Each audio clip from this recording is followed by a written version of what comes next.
ख्याल है कि शायद उनके इल्म में नहीं है कि परसों लेट नाइट ये रेजोल्यूशन हुई। कल फॉरेन ऑफिस ने मीडिया को ये पाकिस्तान के बिहाफ पे ये मैं पढ़ देता हूँ कि हमने क्या जवाब दिया। Pakistan has taken note of passage of the house resolution 901 by the US House of Representatives on 25th of June. We believe that the timing and context of this particular resolution does not align well with the positive dynamics of our bilateral ties and stems from an incomplete understanding of the political situation and electoral process in Pakistan. Pakistan, as the world's second largest parliamentary democracy and fifth largest democracy overall, is committed to the values of constitutionalism, human rights and rule of law in pursuance of our own national interest. We believe in constructive dialogue and engagement based on mutual respect and understanding. Such resolutions are therefore neither constructive nor objective. We hope that the US Congress will play a supportive role in strengthening Pakistan-US ties and focus on avenues of mutual collaborations with benefit both for our people and countries. ये हमने फौरी कल दिया इसका reaction, चूँकि इस वक्त house budget को पास कर रहा है और ये इस वक्त प्रायोरिटी है, टाइम बाउंड भी है और गवर्नमेंट की प्राइम मिनिस्टर साहब की इजाज़त के साथ ये पाकिस्तान गवर्नमेंट की इंटेंशन है कि जो ही होपफुली कल शाम को या परसों जब ख़त्म आप प्रोसेस कर लें, तो मैंने आपसे भी आपको कॉन्फ्रेंस में लिया था कि हम इस रेजोल्यूशन के मुकाबले में एक रेजोल्यूशन लाएंगे। We must show our sovereignty, we must show our unity, we must show कि we mean business। ये कोई तुक नहीं है। हम भी यहाँ 50 चीज़ों को क्रिटिसाइज कर सकते हैं दूसरे मुल्कों के हवाले से, लेकिन वी रेफ्रेन। और मैं समझता हूँ कि म्यूचुअल डिग्निटी एंड रिस्पेक्ट इसी में है कि they should also reciprocate what we do.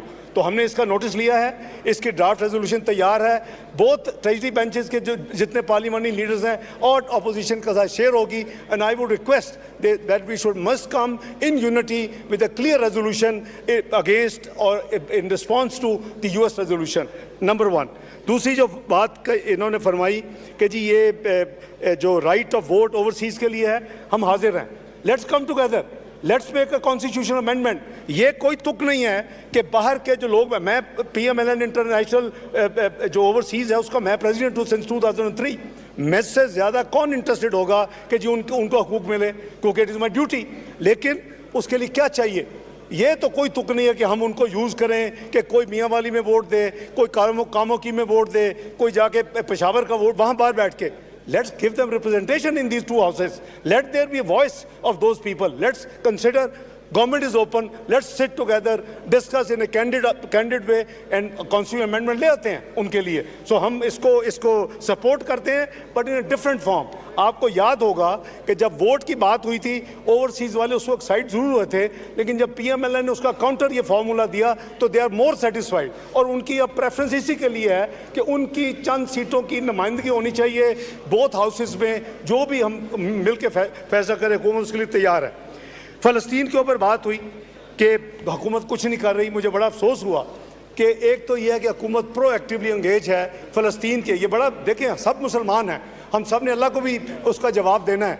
मैं समझता हूँ कि मियां शहबाज शरीफ साहब की हुकूमत प्रोएक्टिवली इसके ऊपर इन्वॉल्व है।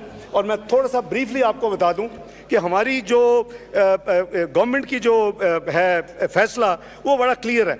हमने ये कैटेगोरिकली ये ऐलान किया हुआ है कि जी हम इसको किसी भी सूरत में इस जो कुछ हो रहा है उसको हम इंडोर्स नहीं करते, बल्कि हम उसकी मुखालफत करते हैं। अब उसके लिए हमने जो चीज़ें 3 हमने फोरम्स हैं पिछले 4 महीने गवर्नमेंट को आए हुए, 3 फोरम्स पे OIC में जो इस्लामी उम्मा की 57 ममालिक की एक बॉडी है और उसका मैं समझता हूँ उसका प्राइम फ़र्ज़ है कि इसके ऊपर काम करें। हमने प्रोएक्टिवली जो गैम्बिया में बैंजोल में में जो वहाँ हुआ समिट, उसके ऊपर पाकिस्तान ने बिल्कुल क्लियर टर्म्स में 2 काम बल्कि 3 काम किए।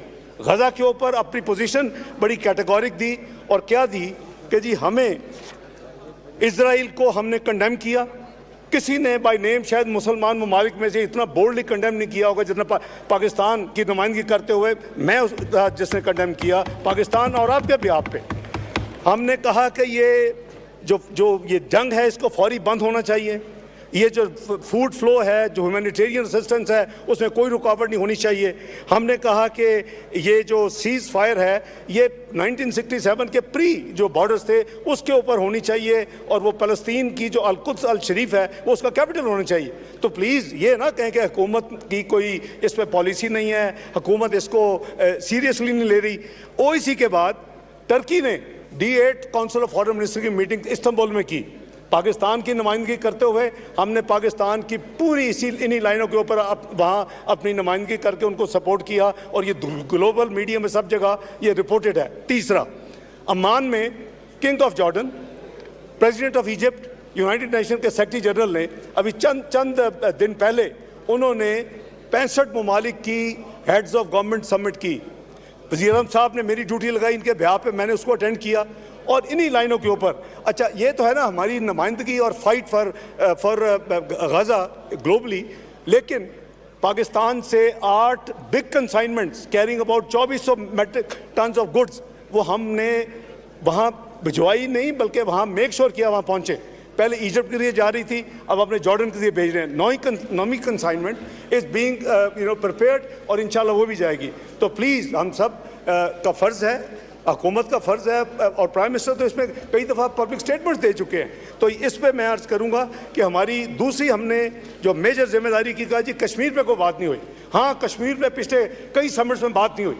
कश्मीर में पहली दफ़ा मीनिंगफुल वे में ओआईसी में हमने भरपूर नुमाइंदगी की। वहाँ 11 कॉन्टैक्ट ग्रुप्स हैं, किसी कॉन्टैक्ट ग्रुप की मीटिंग नहीं हुई। वी मेड श्योर कि कश्मीर के ऊपर काफ़ी हेड्स ऑफ समिट के बाद इस दफ़ा पहली दफ़ा मीटिंग हो, उसमें हमारे दोस्त ममालिक ने भरपूर किरदार अदा किया। तीसरा, हमने क्या किया जनाब स्पीकर, इस वक्त फोबिया, इस्लामोफोबिया, हमारा ब्लास्फेमस मटीरियल आता है, किसी को कोई परवाह नहीं है। हमारी कुरान हकीम के बारे में, हमारे नबी पाक सल्लल्लाहु अलैहि वसल्लम के बारे में, हमारे इस्लाम के बारे में।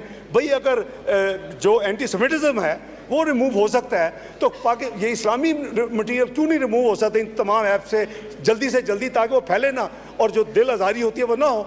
हमने भरपूर ओआईसी में पहली दफ़ा इसके ऊपर हमने भरपूर ना सिर्फ हमने अपनी इसको टेकअप किया बल्कि लॉबी की और उसके नतीजे में पहली दफ़ा ओआईसी के सेक्रेटरी जनरल का परमानेंट जो है एनओआई ऑन इस्लामोफोबिया वो अपॉइंट हो गया।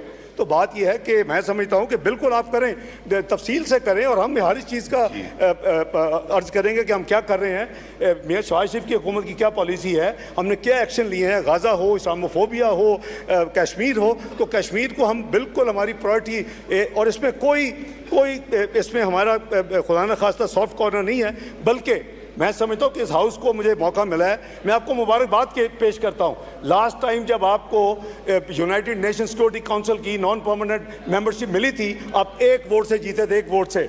ये है कॉन्फिडेंस इस हुकूमत में। दुनिया का इस वक्त कहता है जी ये पाकिस्तान तन्हाई का शिकार हो चुका है। कौन सी तन्हाई, कौन सा फोरम है जहाँ पाकिस्तान अपनी आवाज़ नहीं उठा रहा? और उसके नतीजे में 1 वोट से हम नहीं जीते जनाब स्पीकर, 187 वोट पड़े और 182 वोट से Pakistan non permanent member United nation security council का इलेक्ट हुआ है। और ये 20, 25, 20, 26 2 साल के लिए मेंबरशिप है। हम उस फोरम को भरपूर इस्तेमाल करेंगे। हम पाकिस्तान का पूरी तरह फ़र्ज़ अदा करेंगे। हम गज़ा पे भी वहाँ अपना नुमाइंदगी पूरी तरह करेंगे, जिम्मेदारी अदा करेंगे, कश्मीर पे भी करेंगे और तमाम इंशाल्लाह जो मामलात हैं उसके ऊपर मैं समझता हूँ कि हम इंशाल्लाह अपनी जिम्मेदारी करेंगे।